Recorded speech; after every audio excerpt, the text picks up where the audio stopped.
자, 79에 한번 보겠어요. 자, 우리 회사 이름이 달래유통이네요. 달래유통이고요. 그리고 전자제품을 제조, 판매하는 중소기업 법인입니다. 이게 과년도 기출문제다 보니까 회계 연도가 2018년 1월 1일부터 12월 31일이네요. 한번 보겠습니다. 자, 1번. 먼저, 이거, 거래처 등록 메뉴에서 등록하는 거네요. 요놈은 생략하겠습니다. 보고, 요 칸에 그대로 입력하시면 되는데요. 특히, 우리 전산회계에서는 주소 입력 시 우편번호 입력은 생략해도 무방함. 이렇게 돼 있잖아요. 그러니까, 무방하다면 우편번호는 입력하지 마시고, 사업장 주소만 요걸 그대로 입력하시면 됩니다. 요대로 줄을 나누어서 입력해도 되고요. 같은 줄에 입력해도 무방합니다. 나머지 그대로 하나 입력하고 나면 하나씩 이렇게 지워가면서 표시해가면서 혹시 누락된 게 있는지 없는지 확인하시면서 하실 수 있도록 하십시오. 1번은 이렇게 넘어가겠습니다. 자, 2번 한번 봐요. 2번은 조금 이따가 내비려놓고요. 2번 한번 보겠습니다. 2번. 자, 2번은 또 무슨 말인가 한번 보겠습니다. 전기분 거래처 원장에서 외상 매출금의 잔액을 검토한 결과 아래와 같은 오류를 발견하였다. 이거 거래처별 초기 이월하는 거네요. 맞죠? 거래처별 초기 이월도 여기에 마이너스 530만 원이 아니라 요렇게 하고 0원이 아니라 요렇게 바꿔주면 되겠네요. 이번도 크게 문제 없네요. 요것도 그냥 이렇게 넘어가겠습니다. 여러분들이 거래처 초기 이월 메뉴에 들어가셔서 입력하시면 크게 문제 없을 거예요. 자, 단번 한번 보겠습니다. 단번이 조금 신경을 써야 되겠죠. 단번 한번 봐요. 자, 경상 연구개발비 100만원을 개발비로 잘못 입력하여 전기분 재무상태표에 오류가 발견되었다.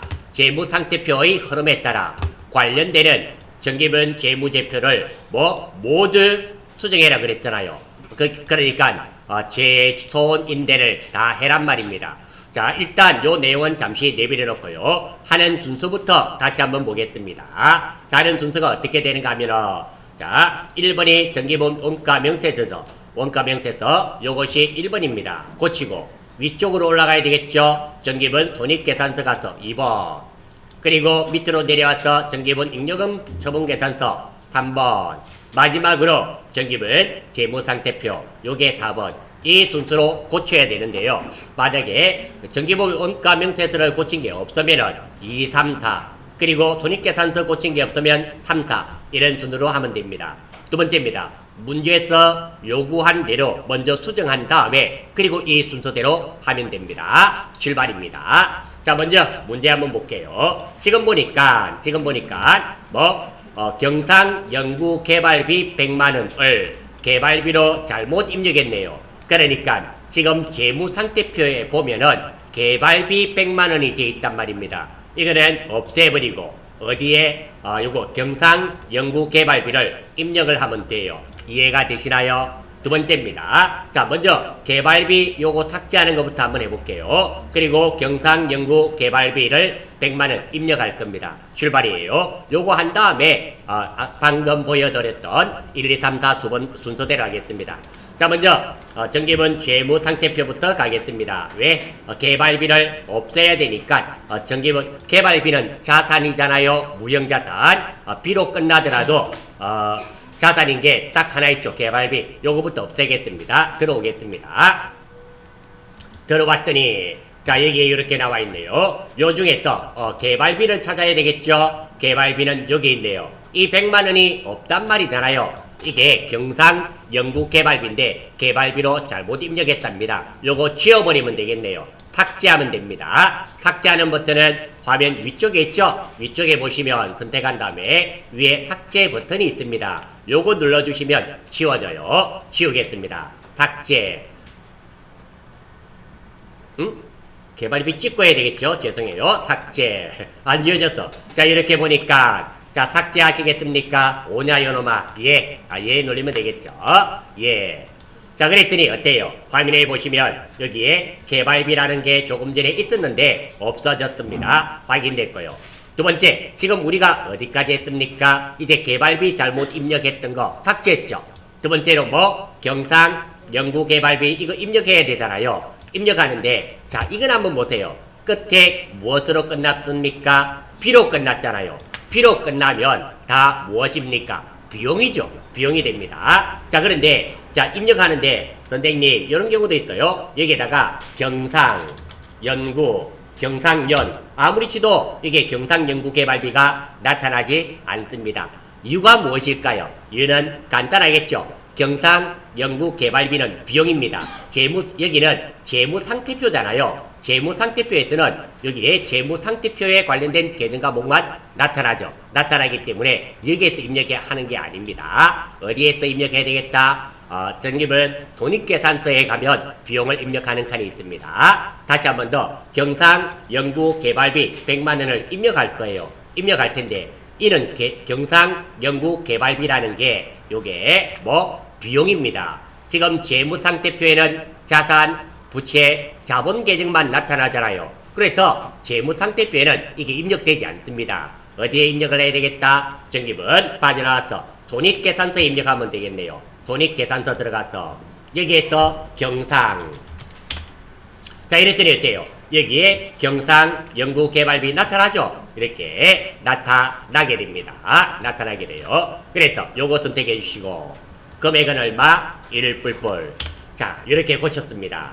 다음 한번 보겠습니다. 자 이제는 어떻게 했어요? 고치라는 대로 요 내용은 다 고쳤습니다. 고쳤고 이번에는 재무제표의 흐름에 따라 관련 정기분 재무제표를 모두 수정할 거예요. 자, 한번 보겠습니다. 우리가 고쳤던 거 한번 생각해봐요. 어떤 거? 자, 여기 보시면, 자, 순서 다시 한번 더 적어볼게요. 순서는 정기분 원가명세서 1번, 길이로 표시하겠습니다. 2번, 정기분 손익계산서 2번, 그리고 3번이 정기분 잉여금 처분계산서 3번, 4번, 정기분 재무상태표. 이 순서로 고쳐야 되는 거 말씀드렸습니다. 자, 지금 우리가 고쳤던 거는 어떤 거 고쳤습니까? 정기분 재무상태표와 정기분 손익계산서를 고쳤습니다. 자, 그러면 여기 번호 매기면 1, 2, 3, 4가 있는데요. 이 중에서 우리는 1번은 고쳤습니까? 안 고쳤습니까? 해당 사항이 없죠? 그러면 어디부터 가야 되겠다? 2, 3, 4만 확인하고 고치면 됩니다. 그래서 2번으로 가요. 2번으로 갔더니, 자, 2번에 갔더니, 이번에 보니까 우리 경상연구개발비 내용을 100만원 입력했죠? 이 내용이 바뀌게 되면 오른쪽에 있는 당기순이익이 바뀌어요. 이 내용이 바뀝니다. 자, 이거 확인하러 가야 되겠네요. 얼마나 바뀌었는지 한번 볼까요? 이 확인하러 갔더니, 자, 당기순이익이 여기 나와 있죠? 당기순이익이 얼마다? 750만원. 이 값을 기억을 해야 되겠죠? 기억을 해서 어디에? 정기분 이익잉여금 처분계산서에 반영하러 갑니다. 750만원. 자, 빠져나왔어. 자, 정기분 두 번째 됐고, 세 번째. 정기분 이익잉여금 처분계산서 눌러주시고요. 여기에서 어떤 것을 바꿔야 되나요? 당기순이익. 이 값을 750만원으로 바꾸시면 돼요. 물론 여기에서 7500뿔 입력하셔도 좋고요. 자, 여기 보시면 어떤 거 있습니까? 자, 정기분 손익계산서에 있는 당기순이익을 할 때는 이 FU 블록이라고 있죠. 이거를 이용하면 바로 불러와집니다. 저는 F6을 이용 한번 해볼게요. 그래서 F6 요거 불러오기를 눌렀습니다. 눌렀더니 자, 손익계산서에 당기순이익을 불러오겠습니까? 이런 메시지가 나타나요. 오냐, 여러분, 예 눌러주시면 되겠죠? 예 눌러주시면 여기에 750만원이 들어옵니다. 그래서 예 했더니 확인 한번 해보겠습니다. 당기순이익 값이 얼마로 바뀌었습니까? 750만원으로 바뀐 게 확인이 되죠? 확인하고. 자, 다음 빠져나오기 전에 하나를 기억해야 됩니다. 어떤 거를? 자, 여기 보시면 미처분 이익잉여금 있죠? 요거 870만원. 요것들 기억해서 어디에다가 정기분 재무상태표에 2월 이익잉여금의 금액을 870만원으로 바꿔줘야 됩니다. 빠져나와서 정기분 재무상태표에 가서 어떤 거? 2월 이익잉여금 있죠? 여기 있네요. 2월 이익잉여금 요거를 얼마로? 870만원으로 바꿔주면 됩니다. 한번 바꿔볼게요. 요것을 8700뿔 엔터 하면 바뀌게 되고요. 이렇게 정확하게 하고 나면은 오른쪽 하단에 대차 차익이 이렇게 발생되지 않으면 정확하게 됐음을 알 수 있습니다. 자, 두 번째입니다. 이 과정이 조금 길다 보니까 하는 과정에서 틀리는 경우가 있습니다. 그러면 다시 한 번 더 해보고 또 틀리면 이 문제는 넘어가셔야 됩니다. 자, 왜 제가 이런 말씀을 드리는가 하면 이 문제는 점수가 4점짜리였습니다. 한 만큼, 맞은 만큼 지금 보니까 내가 재무상태표에 있는 개발비만 삭제했다 하더라도 맞았기 때문에 1점 줍니다. 그거 하나만 맞아도 1점을 줘요. 나머지는 3점은 감점당할 겁니다. 물론 다른 것까지 해서 맞은 만큼 점수를 줘요. 두 번째입니다. 이 문제는 4점짜리 문제입니다. 그러면 시간을 할애하실 때도 4점에 맞게끔 할애하셔야 되는데 이 문제 하나 푸신다고 분명히 얘기해보면 대차 차익이 얼마가 나옵니다. 이거 틀렸다고 맞추려고 10분, 20분 깔딱깔딱 하면 다른 문제 못 풉니다. 꼭 생각하셔야 됩니다. 시간 대비 점수를 고려하셔야 된다는 거 말씀드리면서 큰 문제 1번은 마무리 짓는 걸로 하겠습니다. 자, 2번 한번 볼 수 있도록 해요. 큰 문제 2번. 자, 일반 연표가 되겠죠? 일반 연표 한번 보겠습니다. 자, 7월 25일. 자, 7월 25일. 자, 날짜는 항상 중요하죠. 자, 원재료 보관 창고의 화재와 도난에 대비하기 위하여. 자, 원재료 보관 창고는 사무실일까요? 공장일까요? 공장이 되겠죠. 원재료는 별 말이 없어도 공장에서 사용하잖아요. 따라서 창고란 말은 공장 창고를 말하게 되겠네요. 즉 다시 말해서 이것은 몇백 번대임을 알 수 있습니까? 500번대임을 알 수 있습니다. 이런 것들을 대충 보셔서는 안 돼요.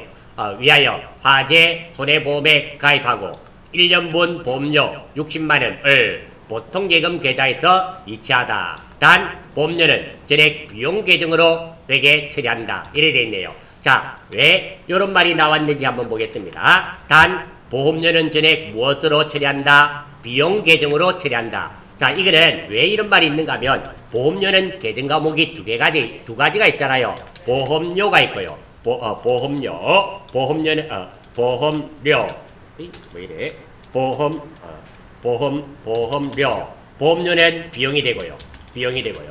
그리고 선급 비용이 있잖아요. 선급 비용은 자산입니다. 자산이 되는데요. 지금은 무엇으로 해란 말입니까? 비용으로, 즉 계정 과목을 보험료를 선택해라. 이런 의미가 있습니다. 어떤 거 보고 얘기해 보니까 보험료는 전액 비용 계정을 해라 했기 때문에 지금은 계정 과목을 보험료를 해야 됩니다. 만약에 전액 자산 계정으로 해라 했더라면 무엇으로 해야 된다? 선급 비용으로 해야 됨을 알 수가 있습니다. 이런 거를 표시해 준 거예요. 자, 다음 아무튼 이 전체적인 내용을 보니까 이 내용은 보험료 납부하는 내용으로 정리할 수 있고요. 구체적으로 보험료 얼마? 600불을 무엇으로? 보통 예금으로 납부하는 내용 이렇게 되겠네요.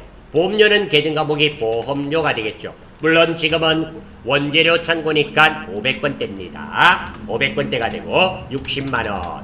보통 예금은 보통 예금이죠. 보통 예금 600불. 이렇게 되고요. 보통 예금에 돈이 나갔으니까 어느 변이다? 대변. 다음 채권, 채무에 관련된 계정 과목 없죠. 구분은 3번, 4번. 7월 25일 날 입력하러 한번 가보겠습니다. 자, 일반 전표죠. 그 문제 1번은 일반 전표. 7월 25일 월과 일은 항상 두 자리로 치시면 돼요. 0725. 차변 3번 보험. 보험인데 보험료가 500번대 보험료를 쓴다 그랬죠. 그래서 521번. 금액은 얼마? 600불. 다음 대변 4번 보통 예금이죠. 보통 예금 얼마? 60만원. 자, 입력이 끝나고 나면 항상 확인하셔야 됩니다. 날짜 그리고 차변 대변 맞는지 계정 과목이 맞는지 대변도 맞는지 확인하시고요. 우측에 보시면 금액도 있죠. 금액도 이렇게 확인하시면서 대차 차익이 없는지 확인하시고 이 과정은 모든 문제 실기 문제는 다 겪으셔야 됩니다. 알아주시기를 바라고. 두 번째입니다. 자, 요거는 요 문제는 이렇게 마무리를 지어요. 마무리 짓는데 자, 1번 문제 하면서 우리가 생각을 한번 해봐야 됩니다. 어떤 거? 자, 7월 25일 이런 문제 있잖아요. 저는 여러분들에게 설명을 해야 되다 보니까 이렇게 다 적었습니다. 이렇게 적고 붕괴도 이렇게 다 적어버렸어요. 이렇게 붕괴를 다 했는데요. 여러분 시험 치실 때 이렇게 간단한 문제들은 머릿속으로 이거 보험료 납부하는 내용이네. 보험료 60만 원을 보통 예금으로 납부하는 거네. 보통 예금이 나갔으니까 대변이네. 보험료 500건 되네. 생각하신 다음에 바로 입력하셔야 됩니다. 이게 이렇게 저처럼 문제지에 답을 다 적은 다음 보고 입력하시면 시간이 무조건 부족해요. 1시간 안에 전산에게 읽으면 빡빡합니다. 내용도 조금 난해한 게 있을 뿐만 아니라 이게 내용이 조금 어려운 것도 있어요. 시간이 능숙한 사람은 부족하지 않지만 능숙하지 못하다면 시간 초과로 불합격하는 경우가 많이 있으니까 이런 간단한 문제들은 여러분들이 평소에 연습하실 때 머리 간단한 붕괴 계등 과목이 한 3개 정도 이내인 것은 머릿속으로 붕괴해서 입력하시는 거 한번 해보실 수 있도록 하십시오. 그리고 여러분들이 실제로 취업하시고 직장 다니시다가 이런 글의 내용이 나왔다고 가정을 해요. 이거 종이에 다 적어서 입력하고 이것 좀 퇴근 시간 늦어지겠죠. 그러니까 그런 점이 고려가 돼야 됩니다. 1번은 이렇게 정리하고 넘어가겠습니다. 자, 2번 한번 볼게요. 2번도 무슨 말인가? 2번 7월 31일이네요. 7월 31일 매출처 대현전자의 부도로 외상 매출금 잔액 150만원이 회수 불가능하여 뭐 처리하였다? 대손 처리했네요. 단 대손 처리하기 전 대손 충당금 잔액을 조회하여 회계 처리할 것. 자, 이렇게 되어 있네요. 예, 이 내용은 이 말이네요. 일단 대손에 대해서 생각해 보겠습니다. 대손. 자, 대손이란 채권 중 일부 또는 전부를 또는 전부를 돌려받지 못하는 것이 되고요. 따라서 대손 충당금이 대손 충당금이 넉넉한 경우, 넉넉할 경우에는 뭐? 대손 충당금 그리고 외상 매출금 이렇게 될 것이고, 그래 대손 충당금이 일부 있는 경우는 있는 만큼 대손 충당금, 없는 만큼은 뭐? 대손 상각비가 되겠죠. 외상 매출금이고, 그리고 없는 만큼은 대손 상각비. 그리고 대손 충당금이 아예 없는 경우는 뭐? 대손 상각비 그리고 외상 매출금 이렇게 돼야 되는 거. 자, 요거예요. 출제자는 지금 이 내용입니다. 이 내용을 알고 있는지를 물어본 문제예요. 그러니까 대손 처리하기 전에 대손 충당금 잔액을 조회해라 그랬잖아요. 조금 있다가 조회할 겁니다. 조회하고, 아무튼 대손 충당금이 넉넉한 경우는 대손 충당금으로 처리되고, 일부 있는 경우는 있는 만큼은 대손 충당금, 없는 만큼은 대손 상각비, 아예 없을 때는 대손 상각비로 처리한다 그랬습니다. 자, 이기고 또 하나 더 알려드립니다. 자, 어떤 게 있는가 하면 이거예요. 자, 지금 돈 떼인 것이 무엇이 됩니까? 매출채권이죠. 이렇게 외상 매출금이나 받을 어음이 떼였을 때는 대손 상각비, 대손 충당금과 대손 상각비로 되지만, 떼인 것이 매출채권 이외의 채권, 즉 단기 대여금, 선급금 이런 것도 떼일 수 있잖아요. 그럴 때는 요 앞에 수식어가 붙는다 그랬습니다. 혹시 뭐가 붙는 줄 아시나요? 기타의 대손 상각비라는 거 들어보셨습니까? 자, 떼인 것이 이렇게 매출채권, 외상 매출금이나 받을 어음이 떼였을 때는 대손 상각비지만, 돈 떼인 것이 외상 매출금과 받을 어음이 아니라 단기 대여금이라든지 계약금 먼저 준 거 이런 것도 떼일 수 있잖아요. 우리가 임차 보증금 이런 것도 떼일 수 있거든요.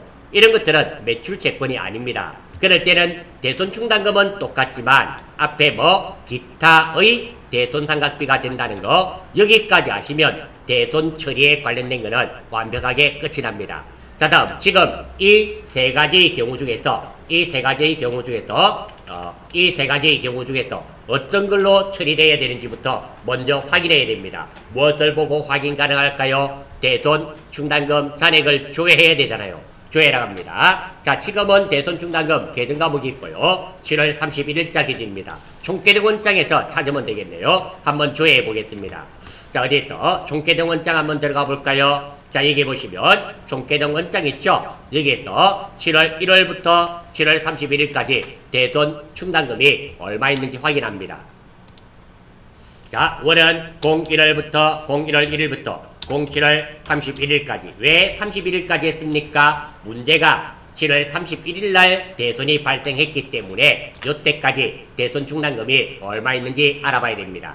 자, 다음 두 번째. 계정 과목은 대손 충당금이죠. 대손 쳤더니 대손 쳤더니 뭐가 많이 나타났습니다. 이렇게 많이 나타났는데 어떤 거 선택해야 될까요? 대손 충당금 109번짜리 있죠? 외상 매출금에 대한 대손 충당금입니다. 그리고 외상 매출금이 108번이니까 그거에 대한 대손 충당금은 더하기 1, 109번이에요. 그래서 이게 109번이 돼야 됩니다. 그리고 요것도 얼마? 109번. 했더니 잔액을 한번 봅니다. 자, 오른쪽에 보니까 잔액이 얼마 남았습니까? 75만 6,500원이 남았네요. 75만 6,500원이 남았습니다. 자, 문제 75만 6,500원 제가 적어 놓을게요. 자, 여기다가 75만 6,500원이 남았습니다. 그런데 떼인 돈은 얼마입니까? 150만 원이 떼였어요. 그러면 어떤 경우에 해당이 됩니까? 지금은 이 경우에 해당되겠네요. 일부 있는 경우로서 있는 만큼은 이만큼은 뭐? 대손 충당금. 없는 만큼은 뭘로 처리돼야 된다? 대손 상각비로 처리돼야 됩니다. 따라서 출발하겠습니다. 먼저 대손 충당금 얼마? 75만 6,500원이 될 것이며 그리고 대손 상각비가 되겠죠. 대손 상각비 하고 그리고 무엇 때문에 외상 매출금이 떼였잖아요. 1500 꿀이 되고요. 자, 이번엔 대손 상각비는 계산기 꺼내서 저도 계산 한번 해보겠습니다. 150만원 150000 빼기 75만 6,500원을 뺐고 150000 빼기 75만 6,500원을 뺐더니 74만 3,500원이네요. 요 금액이 743500 이렇게 되겠네요. 다음. 자, 여기서 채권과 채무에 관련된 계정 과목 하나 있죠? 외상 매출금. 이거 거래처 걸어줘야 되겠네요. 이거 누구한테 떼였습니까? 대현이. 이렇게 거래처를 걸어주고요. 구분은 3번, 4번. 이렇게 하면 되겠습니다.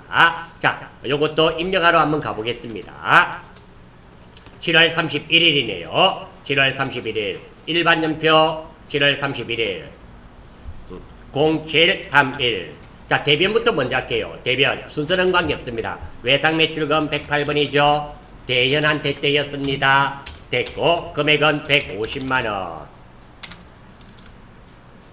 그리고 차변. 3번. 대손 충당금이죠. 대손 충당금. 109번이죠. 외상 매출금에 대한 대손 충당금은 더하기 1입니다. 109번이고, 이 금액이 얼마였는가 한번 볼까요? 756500. 756500. 그 다음에 차변 3번. 대손 상각비. 대손 상각비 800번대 밑으로 내려가면 있죠. 800번대 거 하면 743350 이렇게 됐네요. 자, 확인 다시 한번 해보겠습니다. 자, 7월 31일 날짜 맞고요. 대손 충당금 756500 대손 상각비 맞고 외상 매출금 대현이죠. 예, 지금 보니까 입력은 대변의 외상 매출금 순서 바꿨습니다. 이 순서는 차변 대변 순서는 아무런 관계가 없어요. 어쨌든 요 내용만 맞으면 되고요. 자, 이렇게 해서 이번 문제는 마무리되는데요. 자, 이번 문제는 출제자가 무엇을 물어본 것이다. 자, 수험생 여러분, 대손 회계에 대해서, 대손 처리에 대해서 알고 계십니까? 즉, 이 내용을 알고 계시나요? 이것을 물어본 문제입니다. 문제이고, 두 번째입니다. 그나마 이번 문제는 출제자가 아주 친절한 겁니다. 왜? 단 대손 처리하기 전, 대손 충당금 잔액을 조회하여 회계 처리할 것, 이렇게 돼 있잖아요. 이렇게 가르쳐 줬습니다. 이런 말이 없다 하더라도 대손 처리할 때는 대손 충당금을 반드시 조회를 하셔야 됩니다. 이런 말이 없다 하더라도 조회하셔야 된다는 거 잊지 않도록 하십시오. 자, 단번 한번 볼 수 있도록 하겠습니다. 단번. 자, 8월 8일이네요. 자, 8월 8일. 영업부서 직원 이평세가 퇴직하여 퇴직금 1,450만원에서 원천징수세액 중요한 말이죠. 135만 원을 차감한 후 보통 예금 계좌에서 이체하였다. 단 퇴직연금에는 가입되어 있지 않으며 퇴직급여 충당부채 계정 잔액을 당연히 잔액을 조회해야 되겠죠. 입력한다. 자, 사실은 이 2번 문제와 3번 문제는 똑 동일한 문제입니다. 자, 요거 그대로 복사해서 한번 해볼게요. 자, 왜 동일한가 한번 보겠습니다. 이거 복사하는데요. 자, 이렇게 되겠죠. 자, 요것도 마찬가지입니다. 대손 충당금이 아니라 퇴직급여 충당부채가 되겠죠. 이것이 퇴직급여 충당부채가 넉넉한 경우가 있고요. 그리고 일부 있는 경우가 있고요. 그리고 퇴직급여 충당부채가 아예 없는 경우도 있습니다. 이것이 글자만 바뀌면 돼요. 퇴직급여 충당부채가 아예 없는 경우입니다. 넉넉한 경우는 이게 뭐가 되겠다? 퇴직급여, 퇴직급여. 그리고 일부 있으면 있는 만큼은 퇴직급여, 퇴직급여. 없는 만큼은 퇴직급여 충당부채죠. 죄송해요. 퇴직급여 충당부채. 그리고 일부 있으면 있는 만큼은 퇴직급여 부채가 되고요. 없는 만큼이 퇴직급여가 돼요. 퇴직급여. 그리고 아예 없으면 퇴직급여가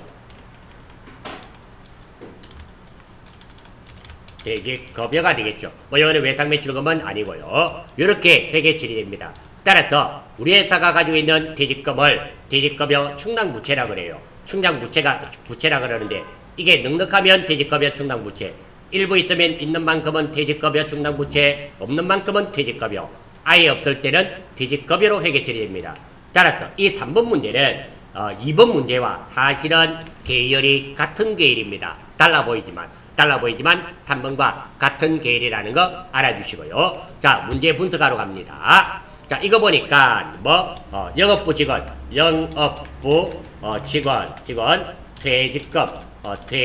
퇴직금 주는 내용 이렇게 정리할 수 있겠네요.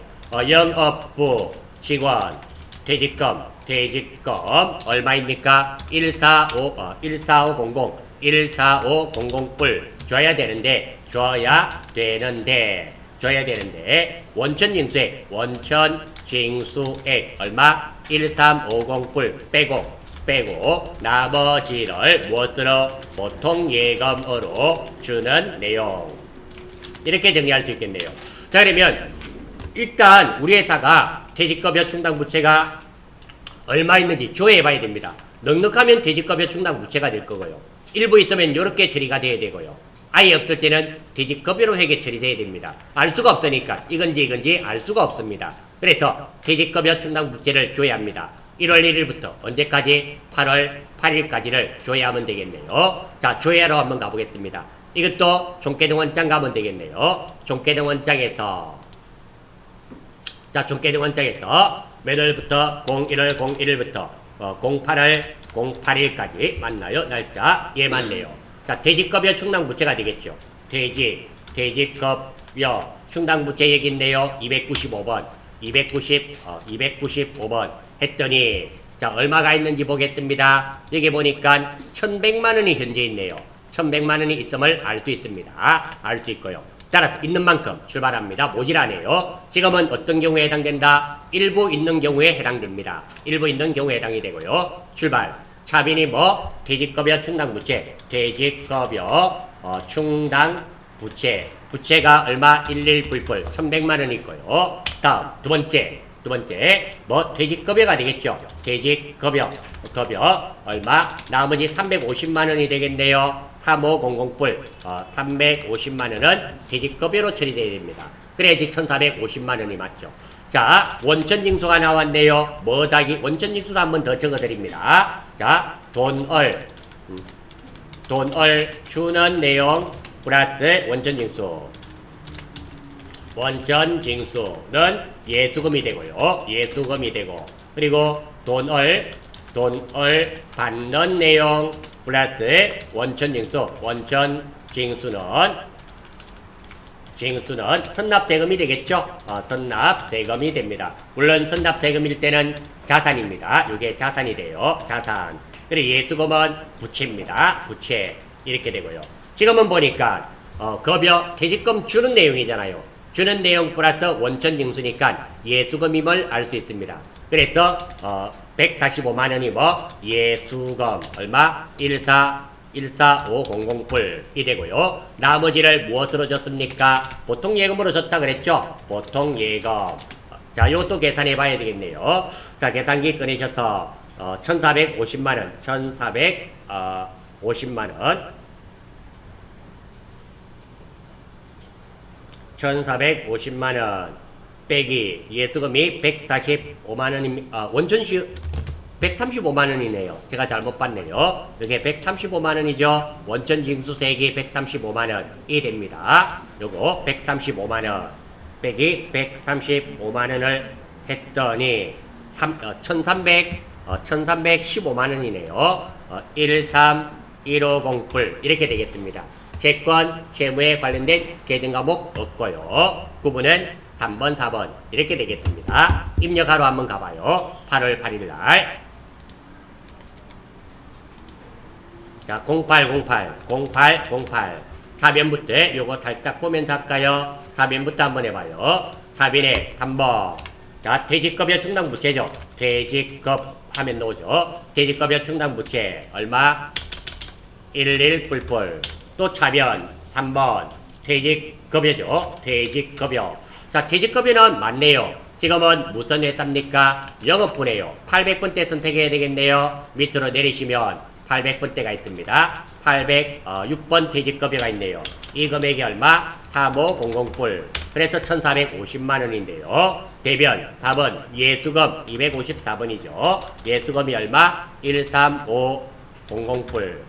그리고 대변 답은 보통예금이죠. 보통예금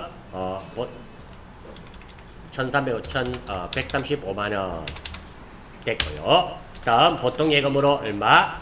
보통예금으로 131508 이렇게 나갔네요. 자, 이렇게 입력하고 나면 항상 확인을 하셔야 됩니다. 날짜 확인하고요. 그리고 퇴직급여 충당부채 별 문제 없고요. 특히 퇴직급여는 800번대인가 확인하셔야 되고요. 나머지 거 확인하시고 오른쪽에 대차 차액 있는지 없는지 확인했더니 없네요. 자, 여러분부터 이 문제는 마무리됩니다. 최종 마무리 한번 지어볼게요. 자, 3번 문제는 출제자가 무엇을 물어본 문제인가 하면 두 가지를 물어봤습니다. 어떤 거? 자, 요거 퇴직급여 충당부채 처리할 수 있는 능력이 있는지 없는지 이게 1번입니다. 사실은 이게 가장 큰 포인트고요. 뭐 또 하나 더 포인트를 준다면 두 번째 거 돈을 주는 내용 플러스 원천징수는 예수금이고 돈을 받는 내용 플러스 원천징수는 선납세금 이거 2번. 이 두 가지에 대해서 알고 있는 것인가를 물어본 문제였습니다.